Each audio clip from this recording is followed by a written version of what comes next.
Calquera emprendedor interesado en instalar o seu negocio na Praza de Abastos de Rianxo pode optar a un local pola vía da adxudicación directa. Ao non cubrirse pola vía de convocatoria a través do boletín, pois deixa a posibilidade de que veñan directamente a solicitar a inscripción.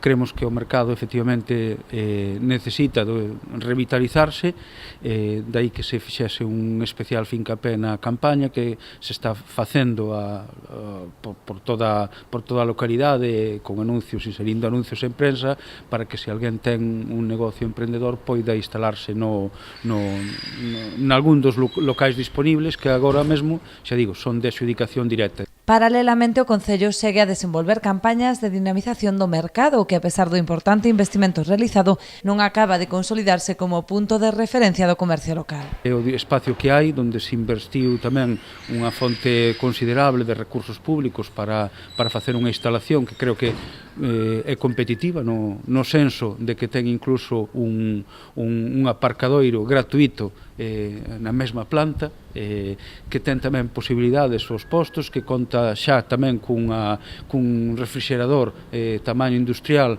a compartir polas diferentes, tamén gratuito, que non é necesario ese investimento. É dicir, hai determinadas potencialidades que poden salir á luz e oxalá. Non é o mellor momento seguramente para o comercio en xeral, na localidade, noutros lugares, pero hai que intentalo, non? E nese senso vamos seguir dando a batalla. Organízase actividades tamén de divulgación cos rapaces dos colexios e mesmo do instituto nas instalacións, e tamén foi obxecto tamén de algún show cooking, degustacións. Bueno, pola nosa parte vamos intentar poñer toda a carne no asador en que se faga atractiva para os emprendedores e máis tamén para a cidadanía.